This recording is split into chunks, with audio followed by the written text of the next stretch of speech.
There's three things that I want to do as mayor that really we need in London. First of all, we need to make London safe again because the job of the police is to catch real criminals. That's what they should be doing. They should be out chasing, catching and prosecuting murderers, rapists, grooming gangs, vandals, thugs and thieves and fraudsters.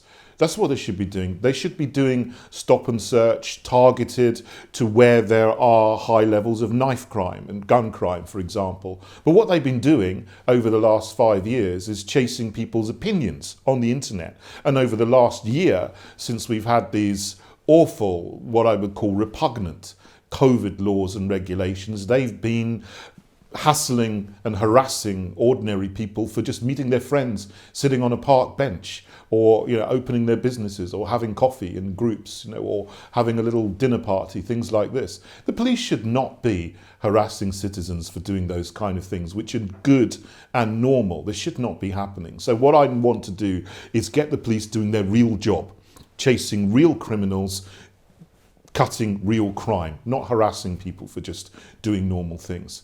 We also need to get London moving again. So this is a whole other issue. On the back of the Coronavirus Act, there's been emergency regulations to push through the so-called green agenda, where they're putting in road blockages and pop-up cycle lanes everywhere, which is making life really, really hard for anybody who needs to drive a car or has a vehicle, whether it's a taxi, whether it's emergency vehicles like ambulances and fire engines are having difficulty getting through all the so-called low traffic neighbourhood road blockages. And there's been uproar all over London by local people who have seen their neighbourhoods blocked off, and where they could use a car and get in and out of their neighbourhoods, they're no longer able to. And that's actually causing more congestion. So we need to remove all of these emergency so-called temporary measures, which they're trying to make permanent, which had come in because of the Coronavirus Act. Get London moving again. And the other thing, which is absolutely necessary, is we need to open up London again, open the businesses.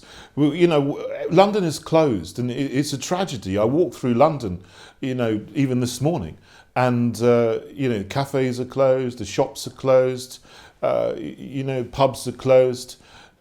And it's just being devastated. The atmosphere, the life of London is just drained away. I mean, it's not just London, it's other cities as well, but I feel it most here because this is where I am. And London is a centre of arts and culture, music, theatre, and it's all gone, it's all closed.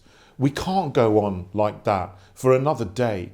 And the government could just end it now if they wanted to. They could say, right now, we're stopping this insane lockdown, everything can open again, and people would just get back to normal within a few days, because the people of this city, as in the people of this country, are so enterprising, they're so full of energy, they're so full of life. They just need to be allowed to do it without the police coming in and harassing them for opening their businesses. We've got to open pubs, restaurants, bars, music venues, theatres, offices, shops. They should all be open. We should be thriving and buzzing. London as a city and this country and other countries around the world where similar things have happened. So I will make sure that happens. I will have a policy of non-enforcement of these rules which are shutting down our city and our businesses.